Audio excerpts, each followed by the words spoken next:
What's up, Ronin Renegades? Welcome back. I am Lupine Fiasco, this is Daily FaB Gameplay, and today I've got a Bravo game for you. For anyone who's new to the channel, welcome to the Resistance. What we do here is review replays of games that I played on the Talishar client days or weeks ago, after enough time has passed that I lose my bias and can more objectively judge the quality of my play. I will talk through turn cycles and give my thought process for the lines that I would take now, then compare that to what I did at the time of recording. We either learn from my mistakes or reinforce good play patterns with the overall goal of tightening and optimizing our gameplay in the future to take down paper events like ProQuests or Road to Nationals, and most importantly, walk away with that shiny, shiny cardboard. If you want to check out the list I'm playing here or try it for yourself on Talishar, the FaB deck link is available in the video description below. While you're down there, if you haven't already done so, please consider subscribing to my channel. A YouTube subscription is the best free way to support me and to make sure you see daily FaB gameplay in your video feed 5 days a week. The best paid way to support me is through Patreon, and a Patreon link is also in the video description. A Patreon subscription will get you daily FaB gameplay Discord access. Your name will be featured in every DFG video. You will get bonus content every week, and there are even more great benefits to come. Daily FaB gameplay will always be free 5 days a week, so for those who can afford to patronize me, I truly appreciate it. Let's talk about our sideboard and our game plan. We lose the die roll, and we will go first in this game. It's a little tragic. This is a tempo matchup where blocking out on the first turn can really set you up for success as you get the first crack at your opponent's life total or hand size, but it isn't going to affect how we sideboard for this matchup. Against Bravo, I really like Kodachis and Mask of Momentum. It's great anti-fatigue protection, as it's very hard to fatigue Kodachis when we can always pitch a blue to do 2 damage over 2 chain links. Difficult for Bravo to block, and if we have enough of a life buffer that we can take a few hammer hits, it's really going to set us up for success. Mask of Momentum forces Bravo to block from hand if we can send enough damage, and forcing Bravo to block from hand is going to take away his ability to dominate attacks, and more importantly, take away his ability to pummel attacks. Bravo wins this matchup by chaining Disruption together, and pummel or dominating is a great way to make sure that Disruption is effective and that we can't easily block it. So we want to be taking cards away from Bravo to make sure that his biggest attacks are easily blockable. Looking at the 60 cards in our deck, I am a big fan of cutting CNCs and Art of Wars from this matchup. We are going to cut a double strike here. I've since revised that, and I am cutting a blue brand with Cinderclaw, as without our Art of Wars or CNCs, our pitch value matters a lot less. So why am I boarding out CNC and Art of War? Art of War is an easy one. It doesn't block, and Bravo doesn't often give us the ability to send a 5-card hand. We either need to block something that Bravo did, or he's forcing us to discard. So this Art of War is often a liability. It can clog up our arsenal that we would rather fill with a defense reaction. And even if we do get to keep a 3 or 4-card hand, Art of War usually isn't as effective as just sending 5 or 6 chain links and forcing him to block to prevent our Mask of Momentum triggers. Command and Conquer is a little more innocuous. It is a 3-block. It is something we can do after a Starstruck. But Bravo plays Crown of Providence. He can always cycle away his arsenal. And if he blocks with 2-3 blocks from hand, we don't have a way to get CNC over the top of that. So in general, I find it to be pretty ineffective against Bravo. Meanwhile, these defense reactions are great at stopping dominated crush effects. They can also help us against surprise pummels, but mostly we are just playing them for tempo. A Sink Below and a Flamescale Furnace can block the crush effect from a Spinal Crush. The Reinforce the Line and a 3-block from hand can stop the crush effect of a Starstruck, and a 2-block Sink Below and Armor Piece can stop the crush effect from a Crippling Crush. So the defense reactions really help, not just against dominated attacks, but against all of Bravo's most impactful attacks. So we want to play 60 cards in this matchup to increase our chance of seeing a defense reaction at the right time, and we want to be tucking these defense reactions into Arsenal to play around Dominate. That All You Got maybe has a place in the deck. We might play it and run 62 cards. We could also play it and cut Ravenous Rabbles. I'm not sure yet. It's something I do need to play with, but I have had success with 6 defense reactions. Our game plan, as I've talked about, is to force Bravo to block our Mask of Momentum triggers.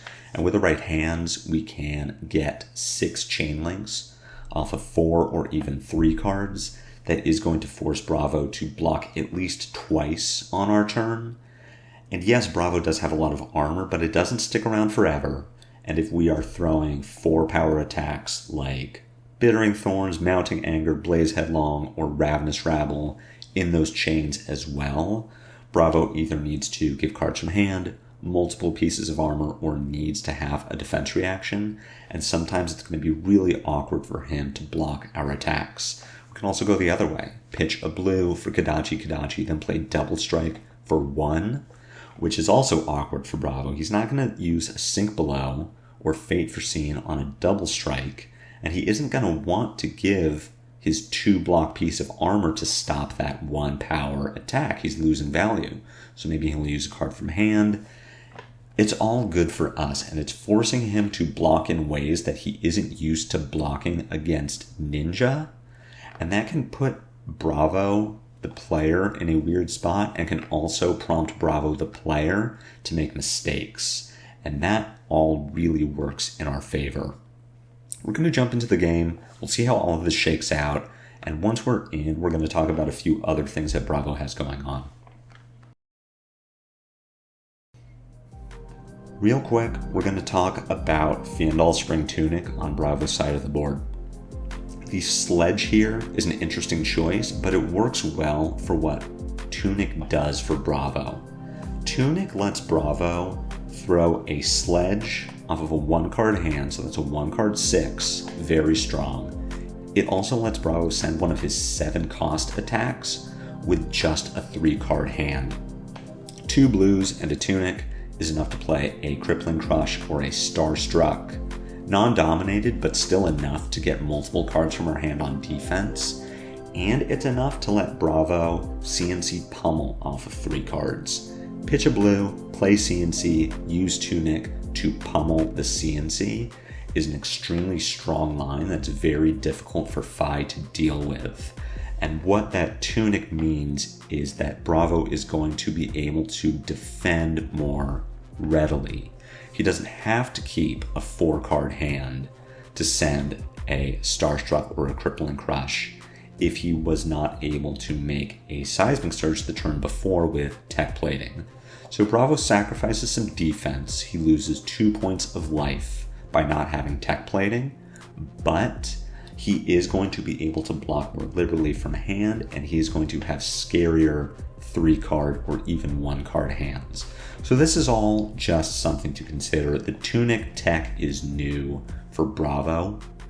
My understanding is they are also running more reds with this Tunic tech to help fix bad hands, which is a double-edged sword for Bravo. He is more liable for drawing these all-red hands that he just can't use effectively, but when he doesn't, we are getting hit with 8+ power attacks more often. So in the past, 6 defense reactions has been a bit of a liability against Bravo if he is on a more defensive plan, but with this Tunic, 6 defense reactions is always going to be enough. We are always going to be able to get value out of our D-reacts. So let's talk about our hand here. We are going first, So we aren't necessarily inclined to send a ton of damage Bravo's way, but we do want to filter our hand a bit. Just arsenaling and passing here leaves us in a weird spot if we don't draw blue. So let's think about how we can send some damage, and let's think about how we might want to keep a card for the arsenal. I like keeping Ancestral Empowerment here. It's greedy. If we get hit with a Starstruck or a Spinal Crush, having the Enlightened Strike and Arsenal is much better than the Ancestral Empowerment. But Ancestral Empowerment lets us take a blue and a Ronin Renegade or another ninja attack and send Kadachi, Ronin Renegade. Bravo blocks for 3. We Ancestral Empowerment over the top of that block to get our draw trigger from Mask of Momentum. It's a greedy play that I like making in this matchup. So what I like doing here is Rav Rabble for 4, E-Strike for 7, Arsenal and Pass. It's something that Bravo can block out. He can deal with that, but we probably are going to leak at least 1 point of damage from the E-Strike, which is not crazy, but is fine. We do get a Starstruck from Bravo, which is great news from us. He does need to give any power card in his hand to mitigate some of that damage. And we get our Arsenal. So we do get punished by making this play from a dominated Spinal Crush. With an E-Strike and Arsenal, we would be able to block 3, send 7, and still have an Arsenal, but with the Ancestral Empowerment, we can't do that. All we're going to do here is block 3 with Salt Wound and send 4 on our turn with a Snatch. And what I may even want to do once we attack with the Snatch is pitch the second Snatch to Flamescale Furnace just to get it out of our hand. It doesn't have Go Again, it doesn't block 3, it's kind of just clunky. It has the potential to clunk up a hand. And I agree with this in the past, so we are just going to pitch it away and look for a better opportunity here. So we do draw into Reinforce the Line, which is great. We can play around Bravo's Dominate. So here let's block with Yellow Brand with Cinderclaw and Reinforce the Line. We'll take 3, but we avoid the Crush effect. And on our turn, we can take the line I was describing of Kadachi, Rising Resentment. If Bravo only blocks Resentment for 3, we Ancestral over the top, get our draw effect from Ancestral, and our draw trigger from Mask of Momentum. If Bravo blocks 4 with a defense reaction or 2 pieces of armor, we just don't Ancestral.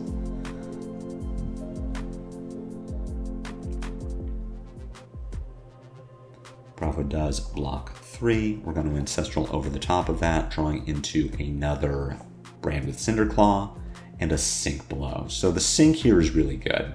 We will play our Brand just for 1, but it does let us pay for 5. We're going to Phoenix Flame for 2 and get our Shuko trigger. So pretty good there. Not a ton of damage, just 3, but that is usually going to be enough. So here we have Zealous Belting for 5 with Go Again and Sledge for 6. This is 11 damage total.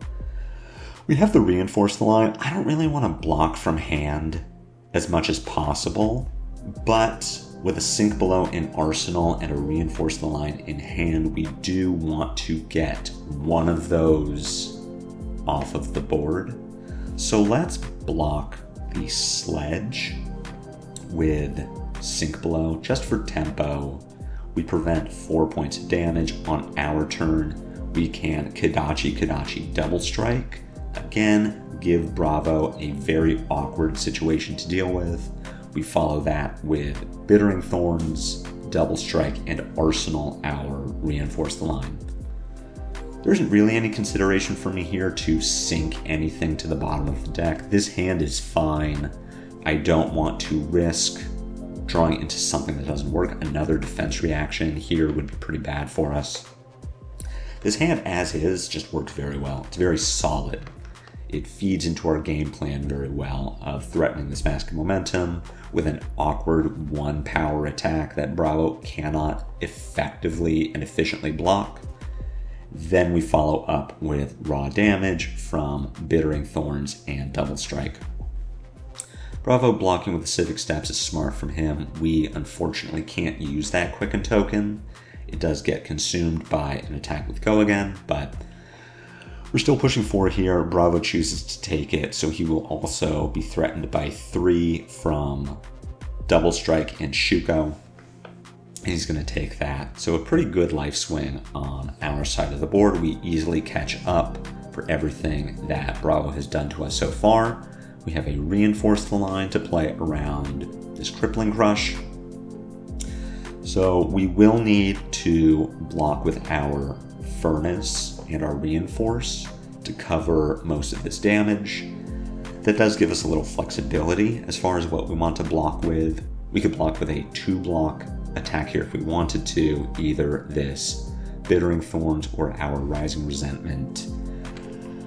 Thinking about it, the most damage we get from this turn would be Bittering Thorns, Salt the Wound, potentially. If we were to lead with Bittering Thorns, assume that Bravo blocks it, Kadachi Salt threatens Bravo with 2 4-power attacks, and we get to tuck whatever Salt would draw us into Arsenal. So I like blocking with Rising Resentment here, as opposed to something like Salt or Bittering Thorns.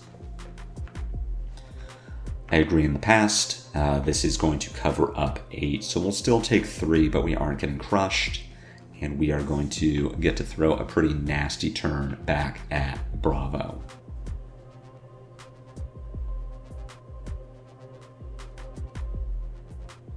Notably, Bravo does have his Tunic trigger, so he could block with 3 cards from hand and send 6 with the Sledge.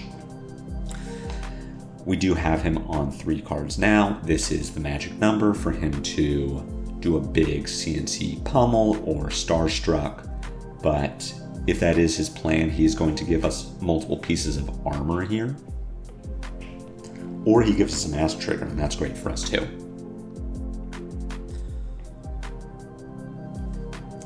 So here is the CNC floating a resource.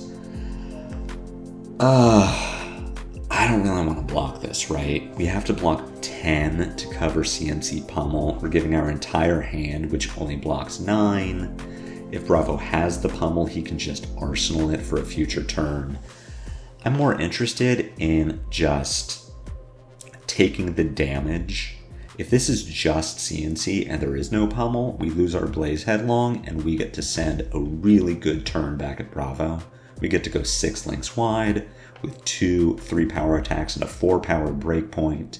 If this is CNC Pummel, we fall a bit behind on life, but we still get to send a really good attack Bravo's way.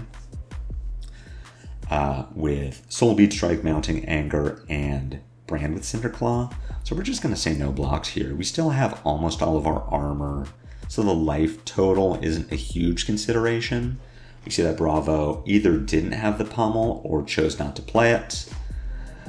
As far as sequencing here, I like Kadachi, Mounting Anger, Brand, Kadachi, Rising Resentment, Phoenix Flame.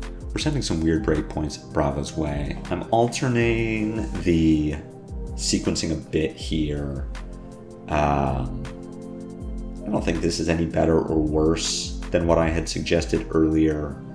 We would get to pick up and play our Phoenix Flame either way. I do think I probably screwed up the sequencing here. I should have led with Brand to make a Kadachi Draconic. So Brand, Kadachi, Mounting Anger, which would let us Kadachi, Phoenix Flame, Rising Resentment. We send our Mask trigger on a 3-power attack rather than a 1-power attack, but Bravo's blocking, still intending to utilize this Tunic with a 3-card hand. So ultimately it doesn't matter, but I think that is a slight misplay on my part, and in a different situation, we could have had a much better outcome by sequencing differently. Bravo, utilizing the Tunic to 3-card Crippling Crush. It isn't dominated, so we do get to block it. The question is how. We could Furnace, Lava Burst, Sink here. That covers 8. The follow-up to that isn't great with this Mounting Anger, so we would want to sink it to the bottom of our deck and hope to draw into a blue. Is that what we want to do? Maybe. The other line is blocking with Mounting Anger, Ronin, Lava Burst, and Furnace. To cover 8, we arsenal this Sink below. The real question is how many CNCs has Bravo played, and do we think he's going to draw into another one? Checking our discard here to see that we have already played 3 of our 6 defense reactions. This is number 4. Does mean we have 2 left in the deck to deal with whatever Bravo follows this with. Let's see, am I going to check his discard as well? We've seen 1 Command and Conquer so far. There are probably 2 left in Bravo's deck. We've seen 2 Crippling Crushes, 2 Starstrucks, 2 Spinal Crushes. There's not a ton of power cards left that Bravo could really threaten us with. Let's use the Sink below now. Let's block with Furnace, Lava Burst, and Sink. We are going to sink our Mounting Anger, hoping to draw a blue or at least something that costs 0. We do. Still playing around this Command and Conquer. The 2 of them that are left, we are just going to attack for 6. We're either getting blocks from Bravo or he's taking damage. At a certain point, Bravo just wants to maintain a certain life total. The lower Bravo gets, the more aggressively he needs to block. And we see that Bravo probably drew into kind of a stinker here, pitching 2 blues for Sledge. If he's holding a pummel, we go to 2, which is low, but if we keep this hand, we get to send 15 damage at Bravo. We Ronin Renegade, we E-Strike, bottoming, Bittering Thorn to draw, use our Snapdragon Scalers, then bottom whatever we draw from the E-Strike to second E-Strike for 7. We are either getting all of Bravo's armor, we're also getting a card from his hand, and we're dealing a lot of damage to him if he chooses to just take all of this. We still have our Mask and our Shuka left to block with, so I'm feeling good about taking 10 here, and I'm certainly feeling good about taking 6, so we're going to say no blocks. Bravo has no pummel, so we just go to 6. I would like to send E-Strike for 5, draw a card first. It isn't what I choose to do, but there's just a potential that we draw into a blue for Kadachi 7. It's 1 less point of damage than sending the Ronin Renegade. If we were to keep that Renegade to bottom to E-Strike. But if this is what we're considering doing anyway, we know we're going to E-Strike for 5, draw a card. Let's use it first and just see what our hand looks like. Bravo sinking the E-Strike, taking 1 point of damage and going to 9, so E-Strike for 7 is no longer threatening lethal. With that in mind, and considering that we still have 2 pieces of armor, I like E-Strike for 5, draw a card. Bravo does not have Tunic, so we know that he cannot Starstruck, Crippling Crush, CNC Pummel, he can't dominate a Spinal Crush. So his options are pretty limited as far as crackback. I really like E-Strike for 5, draw a card. We hopefully draw and tuck something good. Blue Brand is decent, it'll be enough. And if Bravo CNCs, then we can block with both of our armor and 1 card from hand. Instead, Bravo just sledging for 6.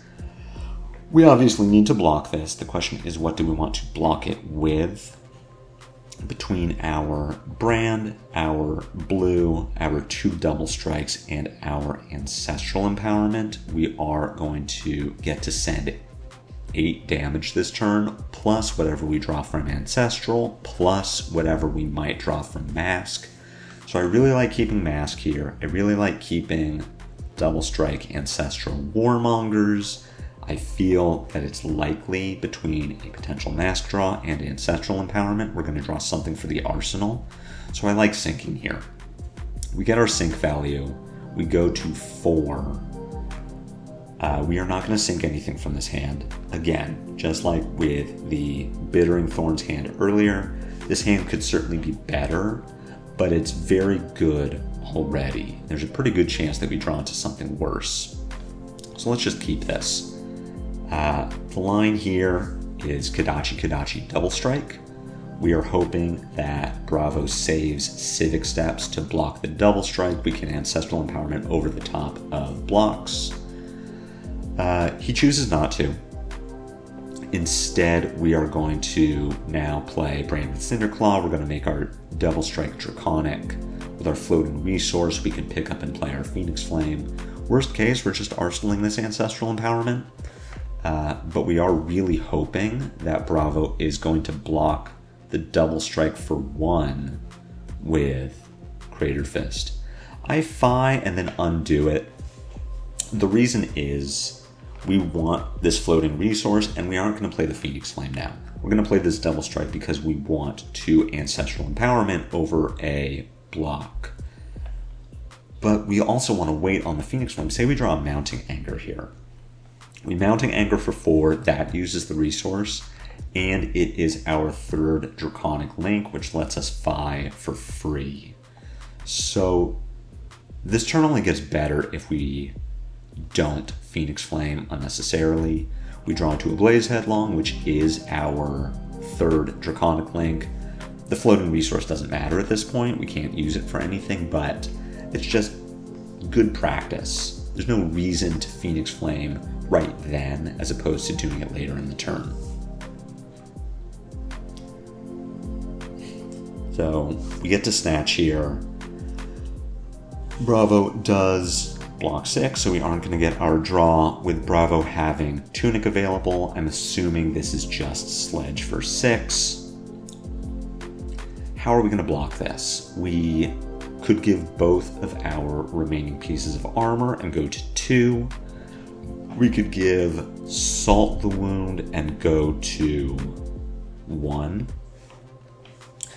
This hand is going to get to go 6 links wide between Brand, 2 Kodachis, a Ronin Renegade, a Phoenix Flame, and a Salt. Between Brand and Phoenix Flame, we are getting our Shuko trigger, so I would like to keep Shuko. We can definitely afford to give Mask here with Bravo at 2. Mask does not have an effect.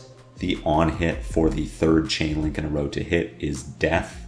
So we could give Mask, but if we give Mask, we still die. So what I like doing here is giving Salt the Wound. We go to 1. We keep our blocking equipment to play around some world where Bravo gets to dominate a thing. The Salt is not going to do very much damage. With Bravo in full defense mode, he can let 1 Kodachi hit and everything else needs to get blocked. And because we're using our Shuko already, Salt is the lowest value card in our hand. We are just going to block with that. That is the 1 point of damage that Bravo gets to take this turn. We are going to put Bravo on just 1 card in hand, and because Bravo lost the Tunic, he no longer has a 1 card hand. Sledge costs 4. So unlike Anathos, or even Titan's Fist, which Bravo could send for 4 power with 1 card in hand, Bravo can't do anything with 1 card and Sledge. And Bravo arsenals this card if this is a blue. Bravo still can't do anything with 1 card because none of the blues in his deck cost 3. So if we leave him with 1 card in hand again, now he's just stuck. So taking the Bravo's Tunic is massive. It prompts him to concede.